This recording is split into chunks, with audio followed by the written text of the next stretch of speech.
Distinguished guests, dear participants, ladies and gentlemen, peace has always been the ultimate objective that every generation in our history tried to achieve. The reason for that is the simple and at the same time very rational one. There is no progress without peace. It's a precondition for societal development in every possible sphere that we can think of. One does not have to be extremely clever to realize this. However, we are still witnessing an extensive level of ignorance of this fact, and the peace is being deteriorated in various regions in the world. Religious and ethnic identities are being constantly abused so that they can be represented in antagonistic fashion and will serve the purpose of creating hatred and further division among the people. Dear guests, let me remind you that the same place where we are standing right now is a result of a hard work that was directed towards reaching the goal of establishing peace at the global level. Today, that is 24 October, has been celebrated as United Nations Day since 1948. We would like to welcome you all on the United Nations Day. Starting with the League of Nations,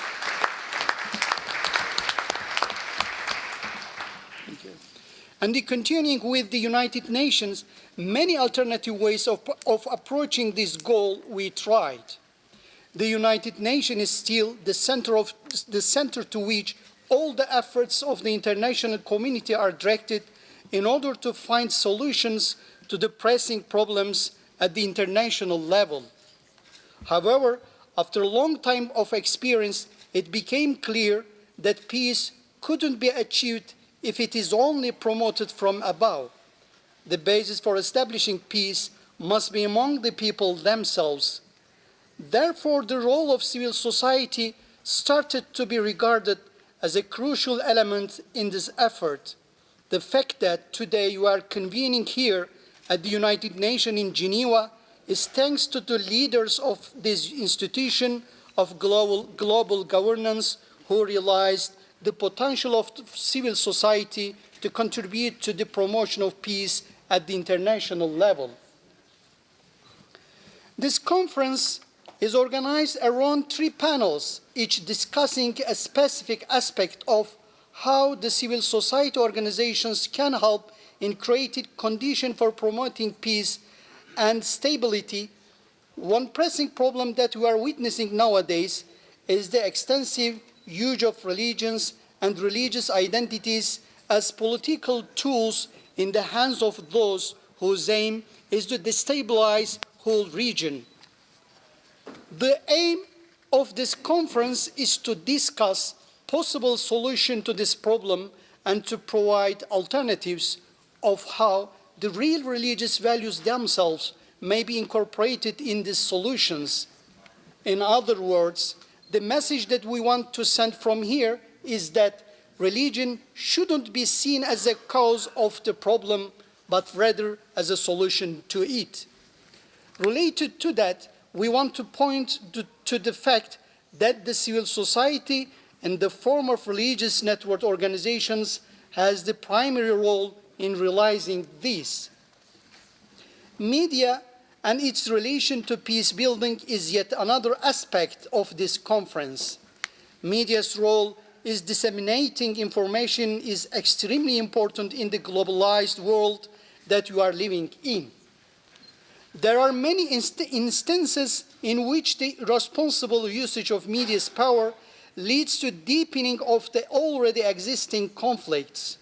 Moreover, we are witnessing the fact that many political leaders in different regions of the world manage to abuse media and take control over it in order to provoke tensions among different groups of people with the aim of furthering their own political interests. However, the media can be used in the opposite direction as well.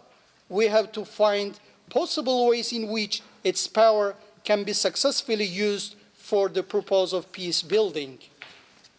We think that not enough research is done on this aspect of media, and therefore we thought that one panel of this conference should be reserved for this specific topic. Finally, we have to admit the fact that sustainability of peace is essentially interrelated with the questions of building this very same peace. No building is possible without having the base to support it. Today's children are the decision makers of tomorrow. Their future way of thinking and approaching social problems depends on the type of education that they are getting today.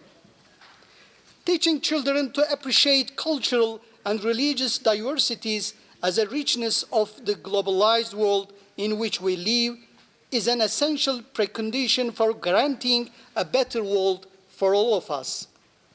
That is why education curriculums of every nation must incorporate the concept of peace education. From here, we would like to send a message to all education workers around the world to teach the children about peace, because, as I said at the beginning of my speech, peace is the precondition for any kind of social development, and education is nothing else but a tool for achieving this social development.